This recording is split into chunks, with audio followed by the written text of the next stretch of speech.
capítulo 20, versículo 14. Capítulo 20, versículo 14 del libro de Éxodo. Dice la palabra del Señor así: no cometerás adulterio. Lo leemos una vez más: no cometerás adulterio. Vamos a hacer una breve oración al Señor. Padre, te damos las gracias en esta preciosa noche por la lectura de tu palabra. Te rogamos en el nombre de Jesús que sea el Espíritu Santo hablando a nuestra mente, a nuestro corazón, a nuestro entendimiento, para que podamos dimensionar la verdad de tu palabra y podamos entender, Señor, lo que este mandamiento contiene para nuestras vidas. Gracias, Señor, en el nombre de Jesús. Amén. Amén.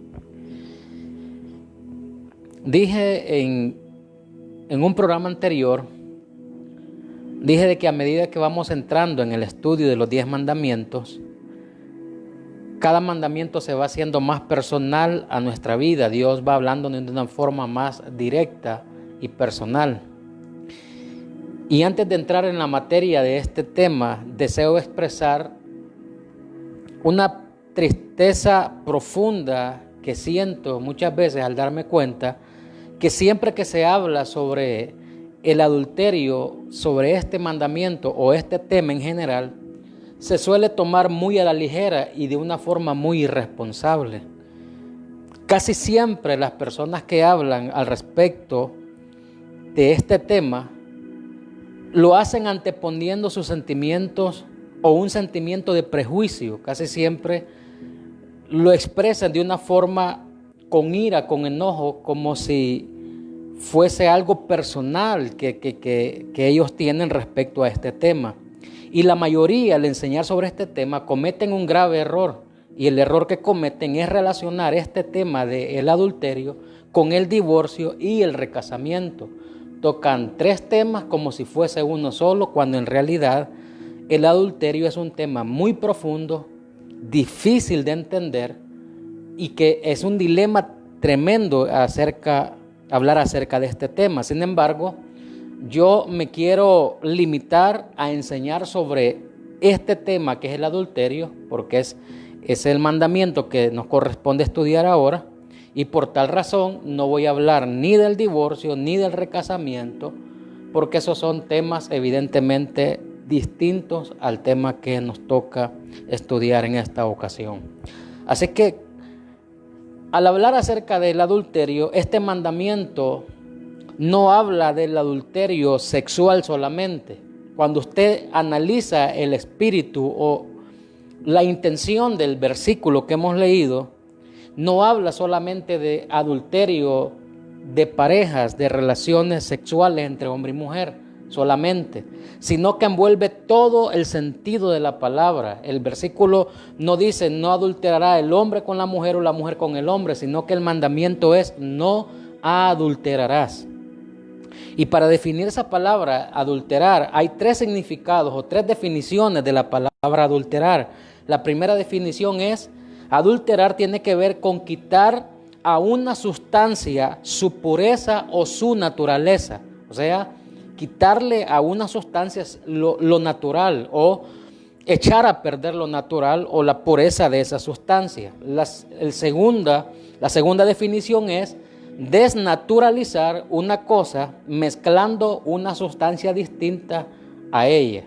Y la tercera definición es hacer impuro algo mediante la adición o agregando algo o una sustancia extraña o inferior a lo que se quiere adulterar. De manera que la palabra adulterar es cambiarle el sentido original o cambiarlo o minimizar el sentido de algo o la naturaleza de algo. Esta palabra adulterio en hebreo es la palabra niuf y en el griego es la palabra moigeia. Y las 2 palabras, tanto la hebrea como la griega, describen específicamente la relación sexual de una persona casada con una que no es su cónyuge, con una persona que no es su cónyuge.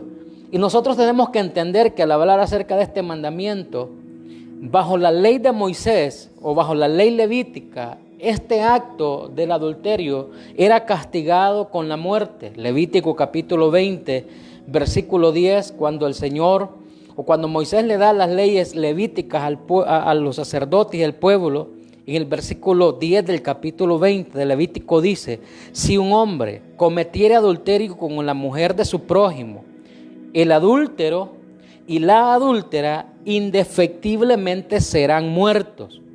Dice, los dos van a morir. Sin embargo, cuando leemos Éxodo capítulo 20, versículo 14, no solamente habla, como ya dije, del adulterio entre personas, entre un hombre y una mujer, sino que incluye la impureza sexual de cualquier tipo. O sea, en Éxodo capítulo 20, versículo 14, donde dice no adulterarás, está hablando de una manera general, no solamente de una relación entre un hombre y una mujer que cometen adulterio, sino de cualquier impureza sexual de cualquier tipo. O sea en acto o sea en un pensamiento, no se limita al adulterio sexual, porque hay muchas maneras de adulterar, hay muchas formas de caer en el adulterio o de violar este mandamiento. Por eso que la definición de adulterio en el diccionario castellano se dice que es un ayuntamiento carnal voluntario entre una persona casada y otra de distinto sexo que no sea su cónyuge. O sea, otro significado es que de adulterio en el diccionario también lo define como falsificar algo original y también lo define como fraude. Jeremías capítulo 23 versículo 14, para dar una idea, que no cometerás adulterio no solamente tiene que ver con personas, sino también con otros tipos de adulterio, como cometer fraude, como falsificar algo. Jeremías capítulo 23 verso 14, el Señor dice de esta manera: y en los profetas de Jerusalén he visto torpezas, cometían adulterios y andaban en mentiras y fortalecían las manos de los malos para que ninguno se convirtiese de su maldad. Me fueron todos ellos como Sodoma y sus moradores como Gomorra. Jesús claramente dijo que en el principio el propósito de Dios, hablando respecto al matrimonio, su deseo era que la unión entre el hombre y la mujer fuera monógama, o sea, fuera permanente y fuera entre hombre y mujer y que fuera totalmente de dos personas. En Mateo capítulo 19, versículo 3 al versículo 6, dice: entonces vinieron a él los fariseos tentándole y diciéndole, haciendo esta pregunta: ¿es lícito al hombre repudiar a su mujer por cualquier causa? Versículo 4, él respondiendo les dijo: ¿no habéis leído que el que los hizo al principio, varón y hembra los hizo? O sea, la relación entre hombre y mujer, y dijo: por esto el hombre dejará a su padre y a su madre y se unirá a su mujer, y los dos serán una sola carne. Así que ya no son más dos, sino una sola carne. Por tanto, lo que Dios unió, no lo separe el hombre. Entonces, al hablar acerca de esto, entendemos que el propósito de Dios en el principio fue que el matrimonio y la relación sexual fuese entre dos personas y que no fuese alterado ese principio o esa orden o esa institución de Dios, con la intención de que existiera como grandes bendiciones para la humanidad, porque entendemos bien que para toda sociedad la base de la familia es el matrimonio y la base de la sociedad es la familia. Entonces, cuando los deseos naturales, cuando los deseos carnales que nos atraen hacia alguien o que nos atraen o nos hacen observar a otra persona, alguien del sexo opuesto que no es nuestro cónyuge, y somos controlados y dirigidos exclusivamente hacia esa persona, lo que hacemos es violar este matrimonio, este mandamiento que es el no adulterar. Por eso que la tentación de caer en la inmoralidad sexual puede vencerse si nosotros aprendemos a controlar nuestros sentidos. Por eso el séptimo mandamiento dice: no cometerás adulterio, y se dirige específicamente contra toda debilidad o contra esta debilidad específicamente, que es alterar el orden real de Dios para la familia. Pero como ya dije, envuelve esta palabra en un sentido general. El adulterio es la violación del pacto matrimonial por una relación sexual voluntaria con una tercera persona. Debido a que la ley de Dios autoriza la relación sexual dentro del matrimonio, el fundamento o el mandamiento contra el adulterio abarca en principio cualquier acto de inmoralidad sexual. O sea, no solamente que una persona tenga una relación con otra tercera puede cometer adulterio, sino que abarca de cualquier principio de inmoralidad sexual fuera del matrimonio, y no debe haber ninguna otra relación que altere lo original de Dios. La Biblia menciona aproximadamente unos 50 versículos sobre este tema del adulterio. Oiga bien, aproximadamente 50 versículos hablan acerca del adulterio. Y eso nos debe despertar el interés de estudiar algunos aspectos importantes sobre este tema. Y el primer aspecto importante que quiero que estudiemos es que el adulterio empieza en la mente. El adulterio empieza en la mente.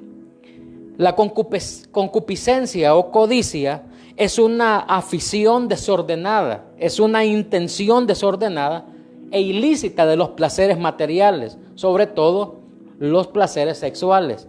El apóstol Pedro, en su primera carta, en el capítulo 4, verso 3, dijo de esta manera: que baste ya el tiempo pasado para haber hecho lo que agrada a los gentiles, andando en las lascivias, concupiscencias, embriaguez, orgías, disipación y abominables idolatrías. Allí el apóstol Pablo habla de estas dos cosas que son la concupiscencia y la lascivia, que tienen que ver con una afición desordenada, un sentimiento desordenado.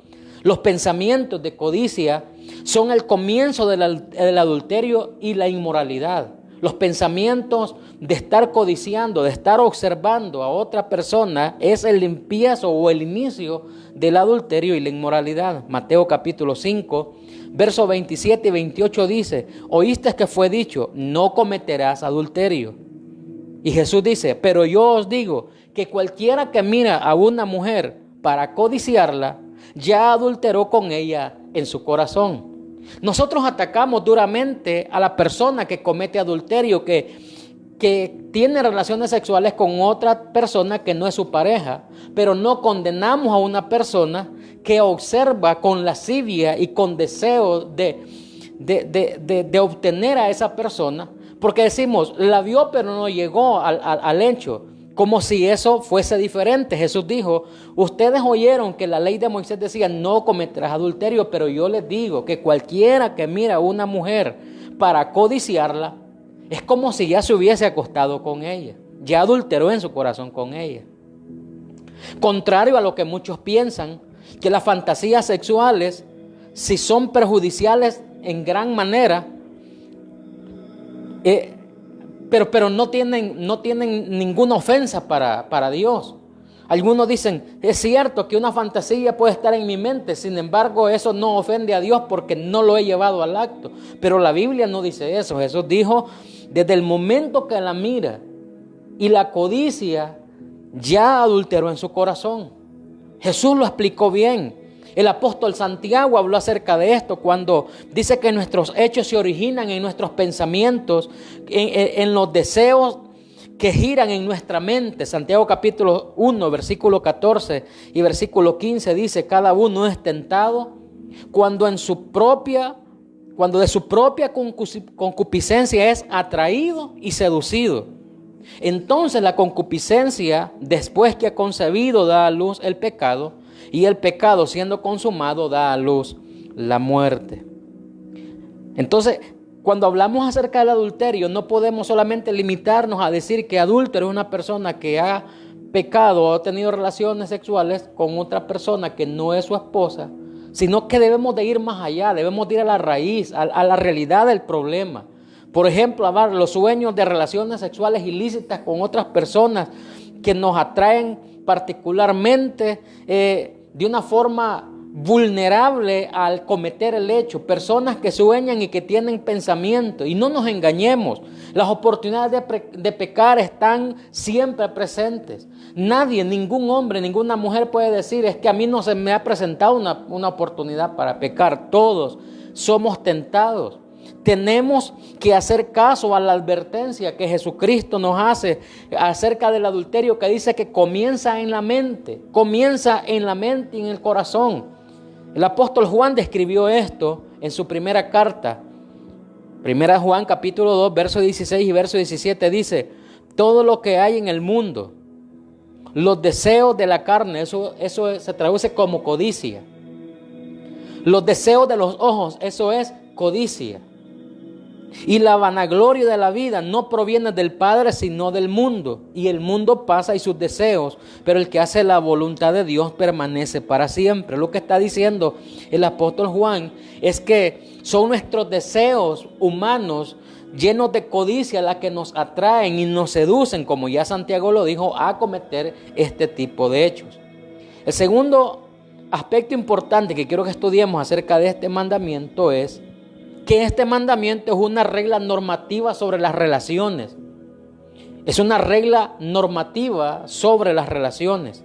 Dios nos dio este séptimo mandamiento para definir y para guiar con claridad la relación sexual para que produzca felicidad y estabilidad permanente. Para eso, esta es una necesidad premiante en esta época en la que vivimos. No es malo ser seres sexuales, pues Dios creó la sexualidad, fue idea de Dios. Desde el momento que Dios creó al hombre y a la mujer, los creó seres sexuales, no los hizo seres asexuales como a los ángeles. Dios creó al hombre sexual, a la mujer sexual para que se relacionaran. Fue la intención de Dios. Ahora, en ese sentido, la sexualidad es una de las formas en las que se debe transmitir el aprecio, la ternura, la admiración y el amor por la persona que es nuestro cónyuge. Es una gran ayuda a nuestro bienestar y trae también contentamiento. Pero con respecto al adulterio, la Biblia nos advierte y nos enseña en el libro de Proverbios, capítulo 5, verso 20 al 22, donde dice, Proverbios 5, 20 al 22, el proverbista comienza haciendo una pregunta y dice: ¿por qué, hijo mío, andarás ciego con la mujer ajena y abrazarás el seno de la extraña? Porque los caminos del hombre están ante los ojos del Eterno, y Él considera todas sus veredas. Prenderán al impío sus propias iniquidades, y lo será con las cuerdas de su pecado.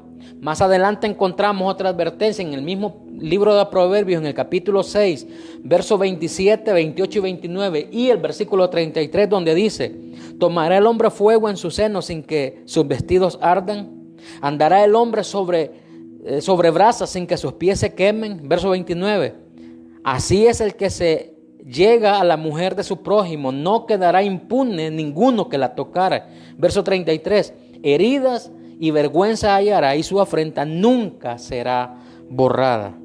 La pregunta sería: ¿acaso estas advertencias son solo palabras sin sentido? ¿Acaso las advertencias que nos hace el proverbista Salomón son palabras que él quiso expresar sin que tenga sentido? No, más bien son una guía para nuestro bienestar, para entender que este mandamiento lo que busca es, el Señor a través de este mandamiento, lo que siempre ha buscado es que sea una regla normativa respecto a las relaciones, para que no caigamos en este problema y que a la vez no hallemos vergüenza ni tampoco vivamos con una afrenta de por vida. Para que reconozcamos los horribles estragos que todo el mundo ha experimentado a causa de la violación de este mandamiento, que es: no adulterarás. En tercer lugar, ¿por qué es tan grave esto del adulterio? ¿Por qué es tan grave la infidelidad? ¿Por qué el ser infiel es tan peligroso y grave? Porque la infidelidad es encontrada en la Biblia como adulterio. La infidelidad en la Biblia aparece como adulterio. Y Job capítulo 24, verso 15, dice el patriarca Job. Yo quiero leer en una versión que se llama Dios habla hoy, que nos habla un poco más claro para que entendamos este versículo. La versión Dios habla hoy dice: el adúltero espera a que oscurezca y se tapa bien la cara pensando, así nadie me ve.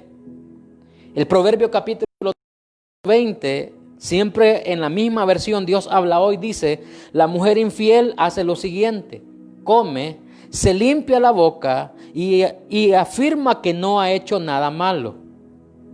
Ahora, el adulterio es algo que Dios expresó que repudia.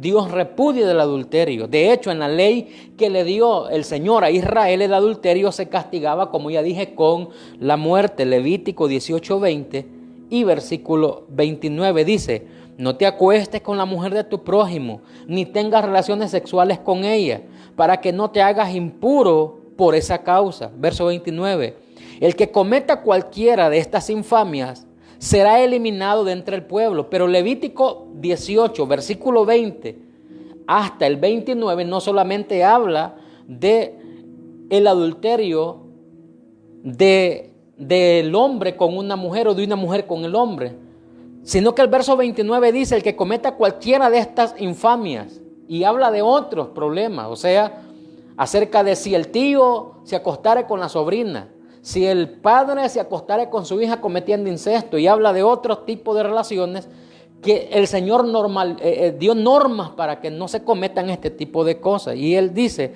abarcando no solo de adulterio, sino también todo tipo de inmoralidad sexual. Verso 29 dice: el que cometiere cualquiera de estas infamias debe ser eliminado del pueblo. De igual forma, Jesús enseñó que no se debía cometer adulterio. Lucas capítulo 18, verso 18 al 20.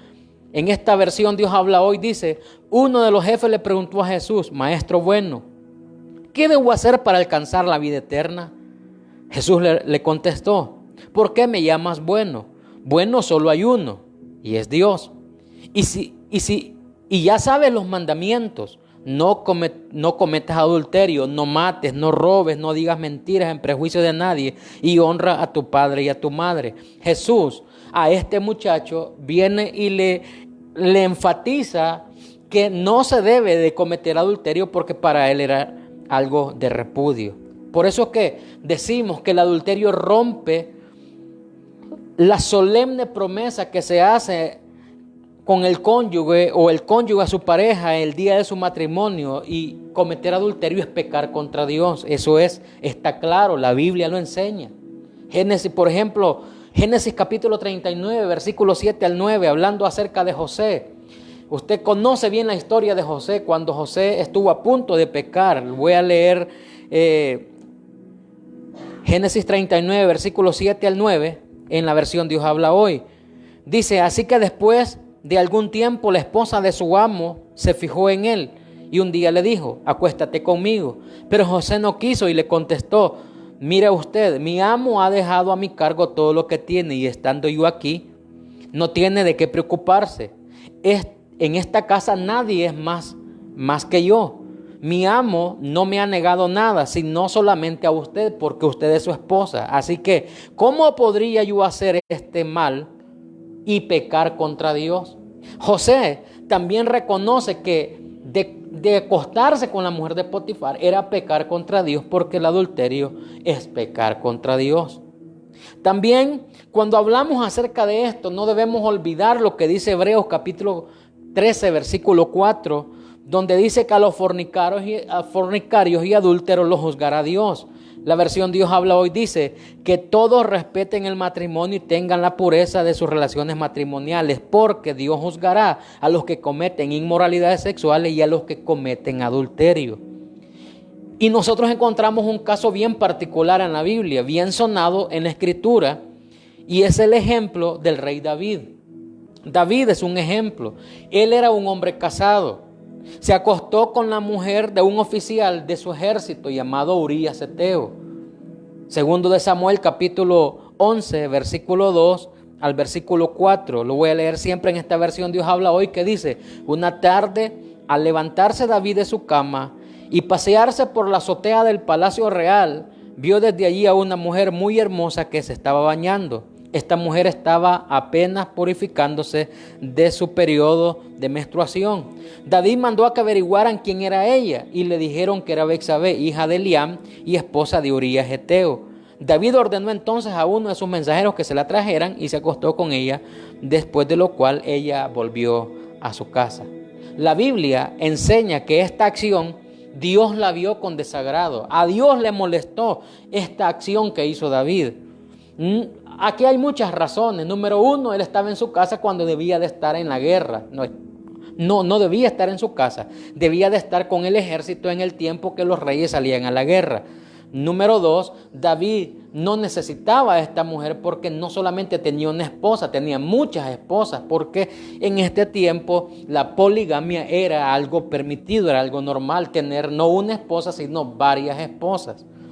Segundo de Samuel, capítulo 11, versos 26 a 27, en la versión Dios habla hoy, dice: cuando la mujer de Urías supo que su marido había muerto, o sea, que David lo había enviado a matar, dice que guardó luto por él, o sea, un par de días tuvo luto por su marido, Urías Heteo, pero después que pasó el luto, David mandó que la trajeran y dice que la recibió en su palacio y la hizo su mujer y ella le dio a luz un hijo, pero el Señor, dice el versículo claramente, pero al Señor no le agradó lo que David había hecho. O sea, a Dios le desagradó la acción de David de tomar a esta mujer como su esposa. Más adelante el Señor reprende a David y Dios lo perdona, lo reprende y lo perdona. Pero note que aún así, aunque Dios le perdonó a David su adulterio, aunque a Dios le desagradó lo que hizo y lo perdonó, ni aún así pudo evitar David las amargas consecuencias de haber cometido su error. Segundo de Samuel capítulo 12, versículos 13 y 14 dice: David admitió ante Natán: he pecado contra el Señor. Y Natán le respondió: el Señor no te va a castigar a ti por este pecado, no vas a morir. O sea, Dios no se va a quedar así y no te va a castigar a ti y tú no vas a morir. Pero como has ofendido gravemente al Señor, tu hijo que ha nacido, el hijo de Betsabé, tiene que morir. Eso es lo que dice la Biblia, segundo Samuel capítulo 12, versos 13 y 14.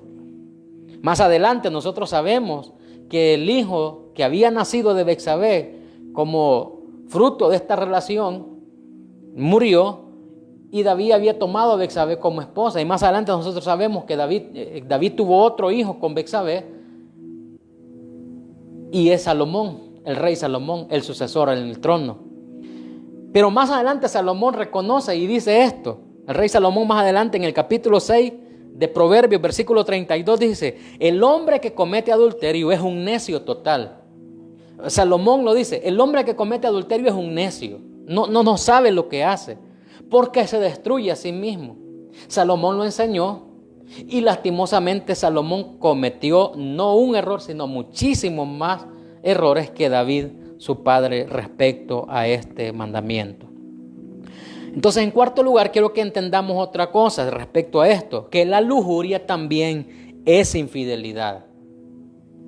Adulterar no solamente tiene que ver, como ya dije, con acostarse con otra mujer o con otro hombre, sino también la lujuria también es infidelidad. Y yo quiero ser bien claro al respecto, porque es bien fácil, hermanos, o los que nos están viendo, a todas las personas donde nos va a llegar este mensaje, es bien fácil limpiarse las manos y decir: yo no he cometido adulterio, y decir: yo estoy limpio de ese pecado. Pero a medida que vamos estudiando este tema, nos vamos a dar cuenta en qué posición estamos.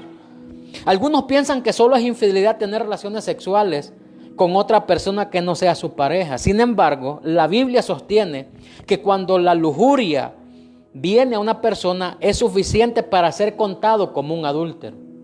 O sea, cuando una persona tiene pensamientos lujuriosos y vive pensando en otra persona y la vive deseando, eso es suficiente para ser tenido como un adúltero. Mateo capítulo 5, versos 27 y 28. Hay una traducción que se llama lenguaje actual. Jesús estaba hablando con sus discípulos y dijo: Moisés también dijo: no sean infieles en su matrimonio, o sea, no cometerás adulterio. Pero ahora yo les aseguro que si un hombre mira a otra mujer con el deseo de tener relaciones sexuales con ella, ya fue infiel a Dios en su corazón. Este pasaje nos da a entender que, oiga, no solo la relación sexual con otra persona es adulterio, también la pornografía es adulterio. Las conversaciones en mensajes de texto con personas que no son su esposa, con doble intención, es adulterio. Y cualquier actividad que produzca lujuria es una forma de infidelidad y es adulterio. Este versículo es claro, no solamente cometer el acto en sí, sino también los pensamientos. El punto y el grave problema en esto es que cuando una persona comete adulterio y se sabe que cometió adulterio con otro hombre o otra mujer, es fácil atacar a esa persona. Pero ¿qué de aquellos que en su mente están con otra persona, que amanecen soñando con otra persona y viven deseando a otra persona? ¿Qué con esas personas? ¿Será que son inocentes porque nadie sabe su problema? Según la Biblia, no. Según la Biblia, no son inocentes, también están en la misma categoría. Muchos hombres y mujeres casados actualmente, y es lamentable decirlo, pero están viviendo con sus cónyuges en sus casas. Pareciera ser que su relación va de lo mejor, pero están viviendo en sus corazones llenos de adulterio, porque están con lascivia, están con pensamientos, mientras que a la iglesia o a las reuniones van regularmente, están deseando a otras personas, y no solamente las desean, sino que les muestran empatía, o sea, muestran a estas personas cariño. Por ejemplo, un hombre que llega a una reunión, a un culto, y es más amable con otra persona, pero a su esposa la trata mal.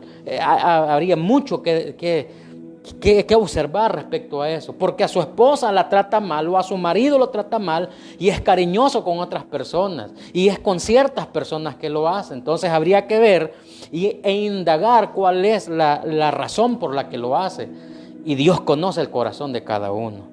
La única diferencia entre los adúlteros expuestos, o sea, de los hombres y mujeres que han cometido adulterio, que nosotros sabemos que lo han cometido, la única diferencia entre ellos hasta este momento y los que han guardado el secreto en sus mentes es que delante de Dios están en la misma condición. O sea, la única diferencia entre un tipo de adulterio y el otro es que unos ya fueron expuestos y otros todavía no se sabe, pero ante los ojos de Dios ya el Señor sabe cuál es su condición.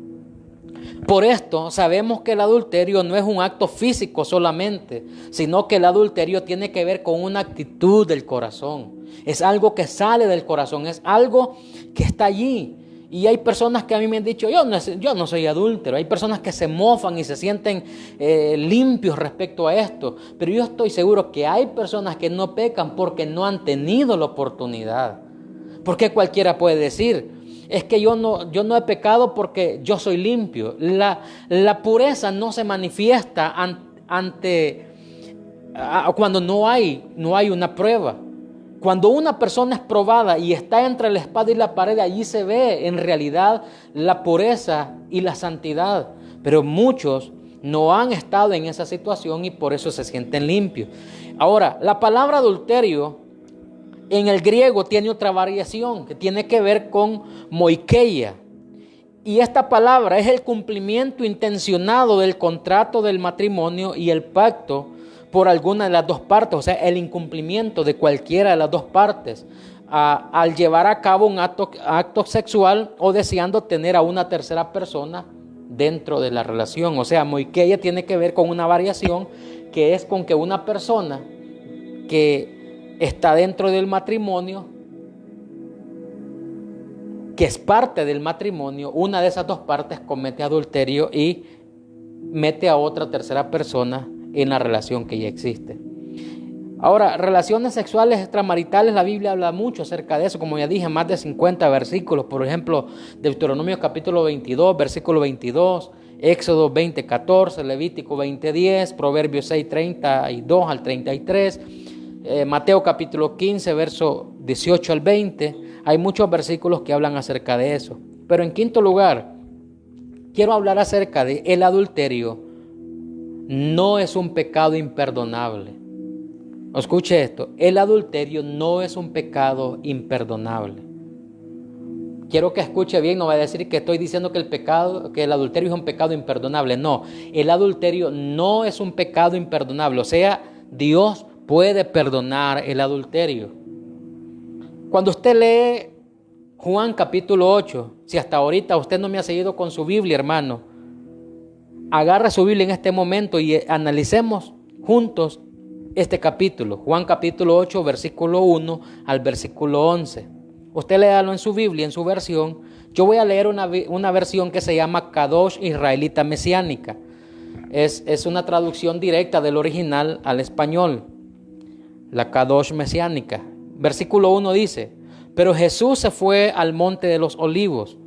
Cuando amaneció, apareció otra vez en el patio del templo, donde todo el pueblo se reunió alrededor de él, y se sentó para enseñarles. Los maestros de la Torá, o sea, los escribas, y los fariseos trajeron una mujer que había sido sorprendida cometiendo adulterio. Deténgase allí. ¿Qué estaba haciendo cuando la encontraron? Estaba adulterando. Y la hicieron pararse en medio del grupo. Versículo 4. Entonces le dijeron al Señor: Rabí, esta mujer ha sido sorprendida en el mismo acto del adulterio. Deténgase nuevamente allí. ¿Cómo la encontraron? Estaba adulterando.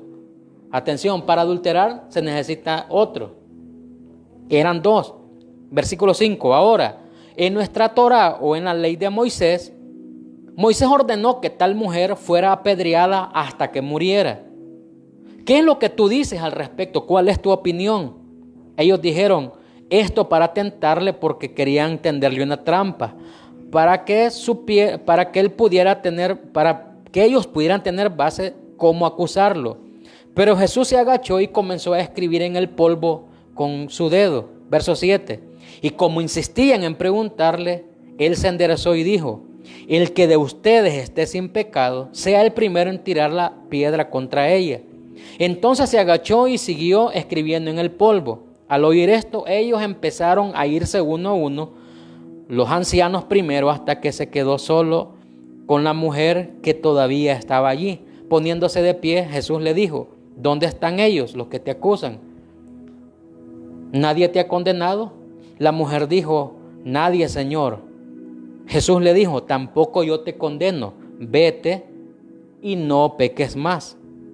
Cuando los escribas y fariseos, al analizar estos 11 versículos, nos damos cuenta que cuando los fariseos y los escribas andaban buscando una ocasión de cómo tentar a Jesús, le presentaron este acto de inmoralidad con la plena intención de oír a Jesús fallar o cometer un fallo errático con respecto a la penalización del adulterio, de este delito, porque en Israel era considerado un delito el adulterio. Ellos querían escuchar que Jesús se equivocara respecto a la respuesta que iba a dar. Ellos esperaban dos respuestas. Los fariseos y escribas siempre se unían para acorralar a Jesús y presentarle preguntas donde Jesús, cualquier respuesta que diera, fuera problema para él. Ellos esperaban dos respuestas, dos opciones esperaban ellos. Número uno, si Jesús aprobaba la muerte de esta mujer, o sea, si Jesús les decía, ok, si la ley de Moisés dice que es adúltera, por lo cual debe de morir apedreada, ellos, los fariseos y los escribas, podían acusar a Jesús ante el gobierno romano de sedición y de tumulto en la ciudad, o sea, de armar un alboroto. Dicho sea de paso, los romanos no consideraban como una condición para ocasionarle muerte a una persona que había cometido adulterio. O sea, los romanos no consideraban la muerte como una penalización a causa de un adulterio. Entonces, ellos decían, si Jesús dice que cumplamos la ley de Moisés y la apedreamos, le podemos echar la culpa a él y le decimos a Roma que él lo autorizó y a él lo van a condenar, porque el gobierno romano no está a favor de la muerte de un adúltero. La segunda opción o la segunda respuesta que ellos esperaban era que si Jesús se oponía a la ley de Moisés, ya Deuteronomio capítulo 17, versículos 5 al 7 y Levítico 24, 14 decía que la mujer o el hombre o los adúlteros que se encontraran en el acto, que fuera comprobable y que tuviera testigos que se habían hallado en el adulterio, debían de morir apedreados. Si Jesús se oponía a la ley de Moisés, podrían acusarle de quebrantar la ley de Moisés contra el Sanedrín de Jerusalén, o sea, contra los ancianos de Jerusalén, y comenzarle un juicio en su contra por no cumplir la ley de Moisés. De cualquier forma, Jesús estaba acorralado. Los escribas y fariseos estaban siendo imparciales ante este caso. Dije, en primer lugar, ellos le presentan a Jesús una mujer. Estaban siendo parciales. Le presentan a Jesús solo un integrante del delito. Le llevan solo la mujer. Y ellos mismos cometen el error de decirle: maestro, acabamos de encontrar a esta mujer en el mero acto del adulterio, pero llevaban a la mujer. Y la ley decía de que cuando una persona era encontrada cometiendo adulterio, debían de presentarse el hombre y la mujer delante de los que iban a juzgarlo. Pero ellos estaban actuando con parcialidad. Llevaban a la mujer, pero no llevaban al hombre. Algunos dicen, bueno, o probablemente el adúltero que estaba con esta mujer era un pariente de ellos o era uno de ellos. Ahí comienza el grave error de las personas que acusan y condenan a los adúlteros, que suavizan cuando es una persona cercana a ellos.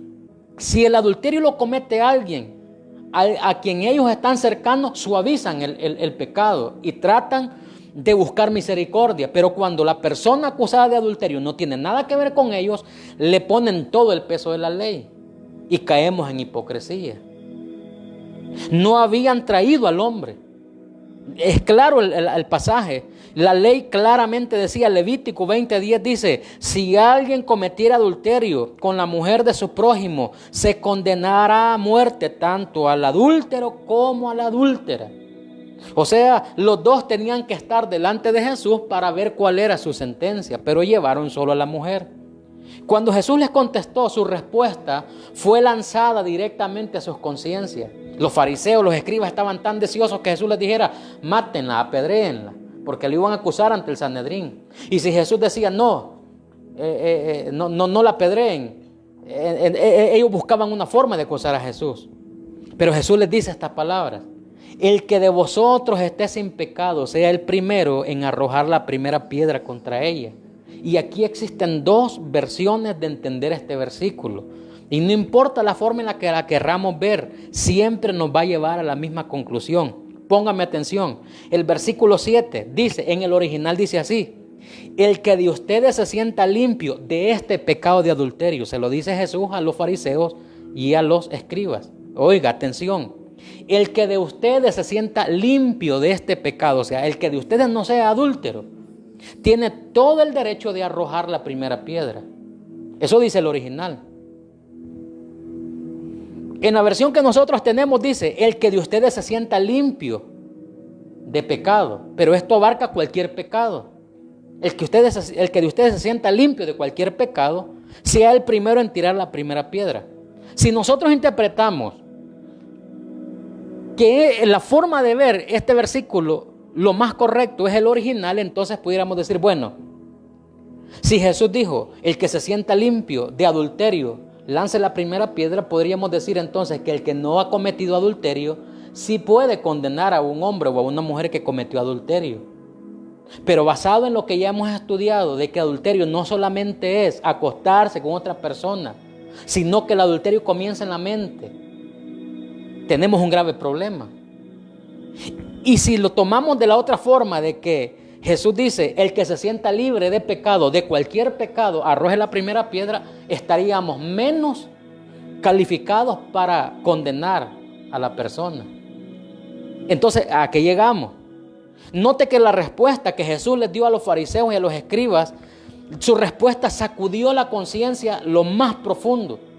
Jesús sacude lo más profundo de la conciencia de ellos. Y entonces, escuche bien, escuche. Con la respuesta que Jesús les da a los fariseos y a los escribas, lo que sucede es que a ellos les comienza a venir un sentido de vergüenza sobre ellos. Ellos comienzan a sentir vergüenza. Ellos ya no le preguntan al maestro, porque estaban insistiendo: pues sí, maestro, ¿qué dice? La matamos, le tiramos piedras. Jesús se baja a tierra y comienza a escribir, y ellos dicen que insistían: maestro, ¿cuál es tu decisión? ¿La apedreamos o qué? Pero cuando Jesús les dijo: Cualquiera que se sienta limpio de este pecado de adulterio o de cualquier otro pecado, arroje la primera piedra. Jesús ataca su conciencia, lo más profundo de su conciencia. Y lo que sucede es que la vergüenza se apodera de ellos. Cuando no había, como había venido sobre la mujer que tenían allí ellos. ¿Cómo cree usted que se sentía esta mujer? Que estaba siendo acusada, que había sido exhibida, que había sido traída al público para ser exhibida públicamente. Esta mujer estaba llena de vergüenza y de temor porque estaba siendo acusada de una forma indebida. Ella sabía que la ley decía que tenía que morir, pero la estaban acusando solo a ella. Estaban perdonando al otro, a la otra parte que había cometido adulterio. ¿De dónde salió esa imparcialidad? Esa parcialidad. ¿De dónde salió eso de que a uno le hacen misericordia y a otro lo quieren condenar? Y así como esta mujer había pecado, escucha, así como esta mujer había pecado, también los escribas y los fariseos cargaban en sus corazones un espíritu de venganza y de asesinato. A eso es a lo que Jesús apunta. Jesús les dice, miren señores, ustedes están tan deseosos de cumplir la ley y condenar a esta mujer que no se da cuenta que sus corazones están llenos de venganza y de asesinato. Están tan deseosos. Ustedes se deleitan tanto asesinando gente, han matado tanta gente, tratando de excusarse detrás del cumplimiento de este mandamiento que la ley dice que debe ser apedreada, pero sus corazones están llenos de asesinato, tienen venganza, tienen odio, están llenos de prejuicios, se sienten ofendidos. Pero si ellos fueran tan puros y sin culpa de pecado, ellos hubieran arrojado la piedra, pero su conciencia les dijo que ellos también eran culpables. Cuando llegamos a esta conclusión, nos damos cuenta de lo que dijo un hombre llamado Leon Morris. Este hombre era erudito australiano del Nuevo Testamento, maestro en licenciatura en divinidades y maestría de teología en la Universidad de Londres, Inglaterra. Él afirma y dice que los escribas y fariseos, cuando comprendieron la fuerza de las palabras de Jesús, lo que implicaban las palabras de Jesús, lo que les preocupó ya no era el pecado de adulterio de esa mujer, sino su propio pecado. Ellos se sintieron tan exhibidos, salió a flote su realidad. A ellos ya no les preocupó el adulterio de esta mujer, sino que a ellos lo que hoy les preocupaba era su propio pecado. Era su intenso deseo de asesinar a esta mujer. Era su parcialidad de condenar a uno y perdonar a otro. El Evangelio de Juan lo describe de esta manera, capítulo 2, versículos 24 y 25. La versión Dios habla hoy dice, pero Jesús no confiaba en ellos porque los conocía a todos. No necesitaba que nadie le dijera nada acerca de la gente, pues él mismo conocía el corazón de los hombres. Y es por eso que Jesús, note que cuando Jesús habla acerca de esto, Jesús ni siquiera al hablar acerca de esta mujer, en este pasaje, ni defiende a la mujer ni la condena.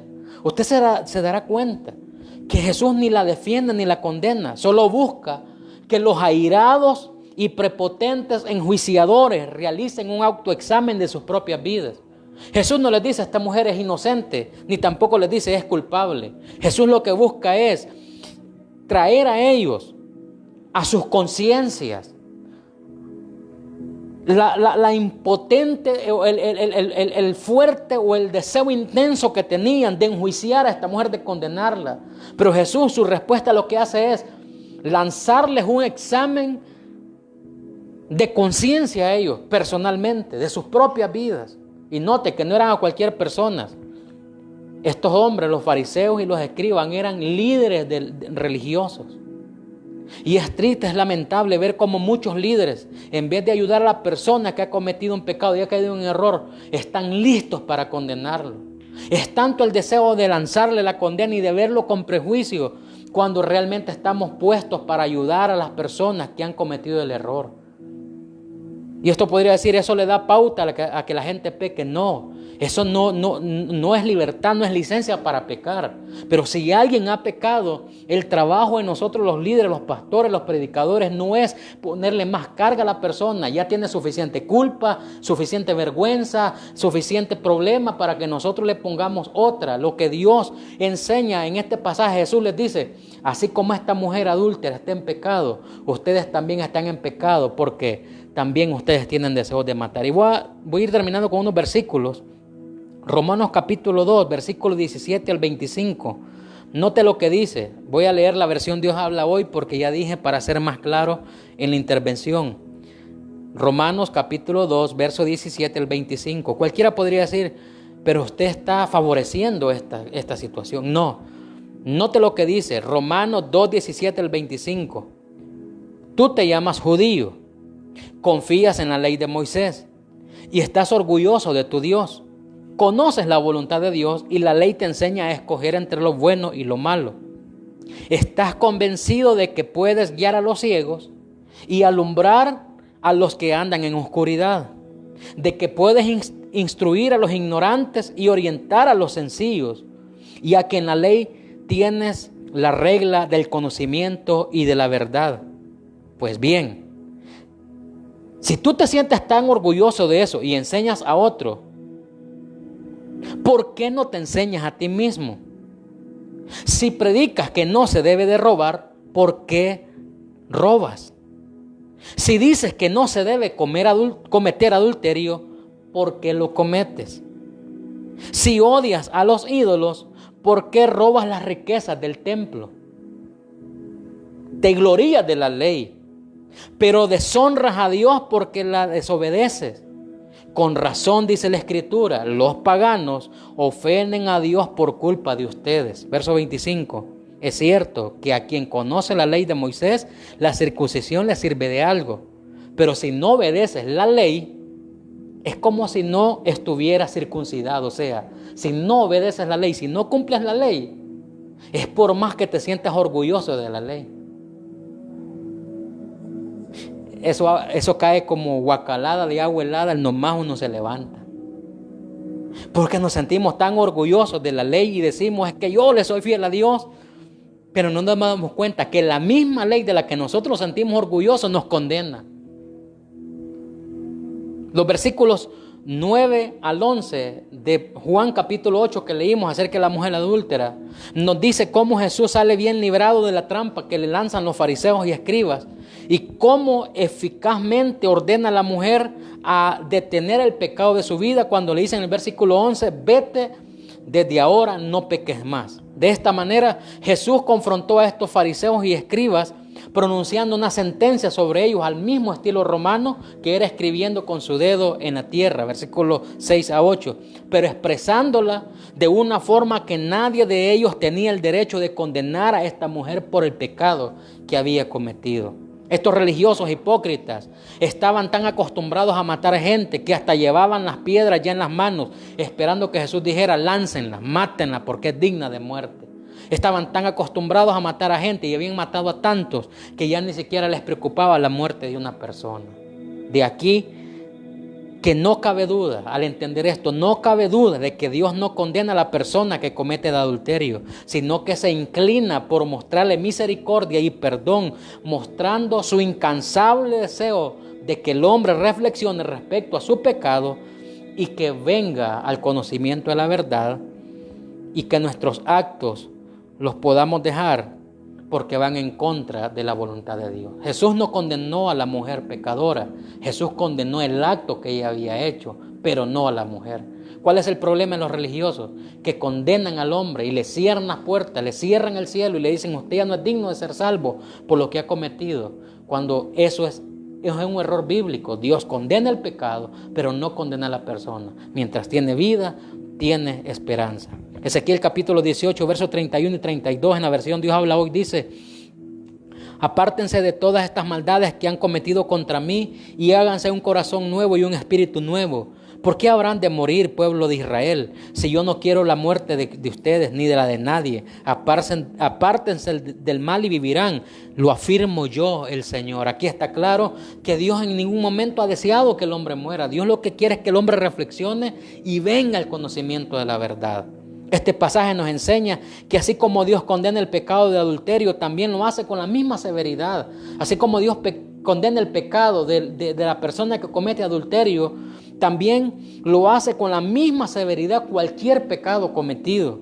Pero también nos enseña que así como perdona otro pecado que no es el adulterio, también perdona este pecado de adulterio. Dios quería que en esta enseñanza los fariseos entendieran que el propósito de Dios no era que ellos se dedicaran a matar gente, sino que ellos entendieran que nadie es limpio realmente ante los ojos de Dios. Y Dios quiera que esta enseñanza nos ayude a reflexionar y a entender lo que el apóstol Pablo dijo. Romanos capítulo 2, verso 1, el apóstol Pablo dice: por lo cual, hombre, eres inexcusable. Eres inexcusable donde quien quiera que tú seas, no importa el título, el cargo o el puesto que tengas o cómo te sientas, pues en lo que juzgas a otro te condenas a ti mismo, porque tú que juzgas haces lo mismo. Mas sabemos que el juicio de Dios contra los que practican tales cosas es según su verdad. Note cómo dice la traducción del lenguaje actual este mismo versículo, Romanos 2:1 dice: cuando alguno de ustedes acuse a otro de hacer algo malo, se acuse a sí mismo, debe acusarse a sí mismo, porque también lo ha cometido. Así que no tiene ninguna razón de acusar y juzgar a otro, aunque todos sabemos que cuando Dios juzga a quienes hacen lo malo, los juzga correctamente. ¿Qué es lo que está diciendo este versículo? Que nosotros hacemos muy malos juicios, juzgamos muy incorrectamente. Yo siempre he dicho, ¿y qué malos somos? Cuando una persona a la que nosotros no la tenemos como amistad comete un pecado, siempre tratamos de ayudarle, pero cuando es alguien aislado a nosotros, siempre damos una opinión diferente. ¿Cuántas personas yo he visto que cuando una persona cae en adulterio le dicen: no, hay que ponerle todo el peso a la ley, esté digno de que esté sentado un año en la iglesia y que ni siquiera se siente en las bancas de delante, que lo manden a las últimas bancas del templo atrás y que ni levante la cabeza? Pero ¿qué cuando comete adulterio un hijo de esas personas que han sido tan severos, que han sido tan duros? ¿Qué cuando comete el mismo pecado un pariente, una persona, un familiar o la misma persona que ha sido dura juzgando a los demás, quiere que lo traten con misericordia? Santiago capítulo 2, versos 10 y 11 dice en la traducción actual: si ustedes obedecen todas las leyes, y aquí nosotros quedamos, como decimos en Ausay, si ustedes obedecen todas las leyes, menos una de ellas, es lo mismo como si estuviesen desobedeciendo todas. Porque el mismo Dios que dijo: no sean infieles en el matrimonio, o sea, no cometan adulterio, también dijo: no matarás, no tendrás dioses ajenos delante de mí, no te harás ídolos, no tomarás el nombre de tu Dios en vano, acuérdate del día de reposo para santificarlo, honra a tu padre y a tu madre, no hurtarás, no hablarás falso testimonio contra tu prójimo y no codiciarás. Ese mismo que dijo: no cometerás adulterio, dijo estos otros mandamientos. Por eso, si tú eres fiel en el matrimonio, pero matas o hurtas o levantas falso testimonio, eres culpable de haber cometido el mismo pecado ante los ojos de Dios. O sea, si tú no has cometido adulterio, pero te gusta hablar de la gente y levantar falsos testimonios, estás en la misma situación. Si tú dices: mire, pastor, pero yo no soy adúltero y ni tampoco me gusta hablar de la gente, pero somos personas que de un momento a otro cometemos errores, por ejemplo, no honrar a nuestro padre y a nuestra madre, estamos en la misma categoría.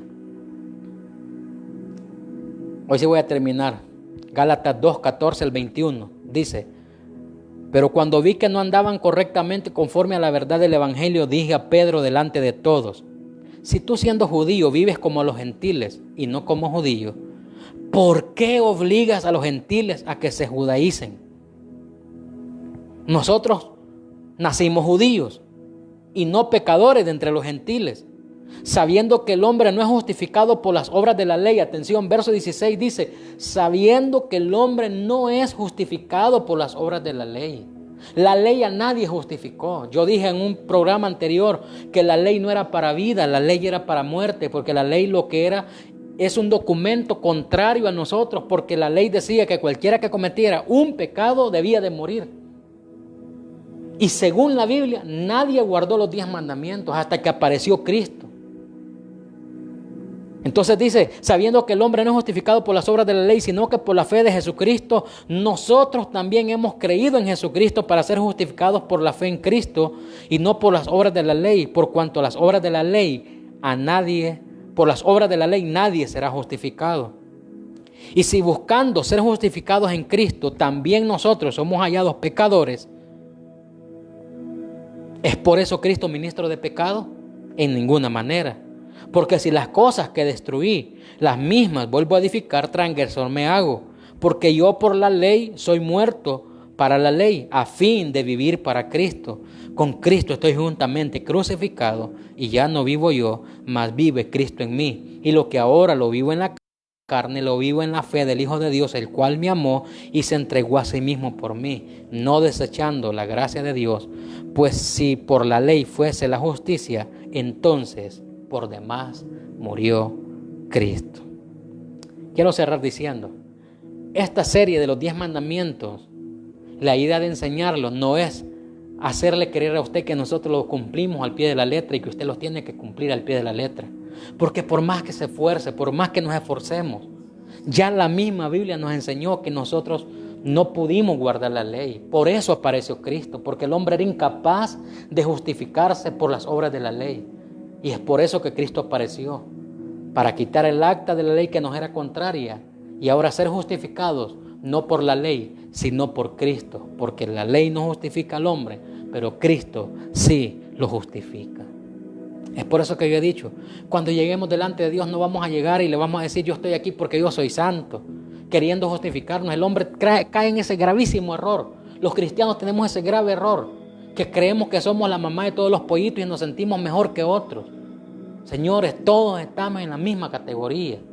Todos estamos en la misma situación mientras estemos en la tierra y tengamos necesidad de ponernos un par de zapatos porque estamos vivos. Todos estamos en una situación delicada delante de Dios. Y si uno no peca de una forma, peca de otra. Y si no peca de esta, peca de la otra. Sin embargo, Cristo nos ha justificado y somos libres por Él. Somos salvos por Él, no es por nosotros. Es porque Cristo habita en nosotros. Por eso somos dignos de la salvación. Si Cristo se aparta un solo segundo de nosotros, somos tan indignos como cualquier otro pecador. De manera que eso nos lleva a la conclusión que la misericordia del Señor nos ha alcanzado y gracias a Él nosotros seremos salvos. Pero respecto a este pecado del adulterio, no digo que lo toleremos, no se debe tolerar, pero se debe tener cuidado cómo se va a actuar en contra de esta situación. Si Cristo perdona a una persona que cometió adulterio, ¿quién somos nosotros para no perdonarle? Ya la Biblia misma enseñó que solo hay un pecado imperdonable, que es el blasfemar en contra del Espíritu Santo y atribuirle al Espíritu Santo obras o atribuirle obras del Espíritu Santo a Satanás y a los demonios. Ese pecado Dios no le perdona ni en este siglo ni en el venidero. Pero de ahí todo otro pecado es perdonado. Y Cristo nos liberta por su sangre de esta condenación. Vamos a orar al Señor. Padre, te damos las gracias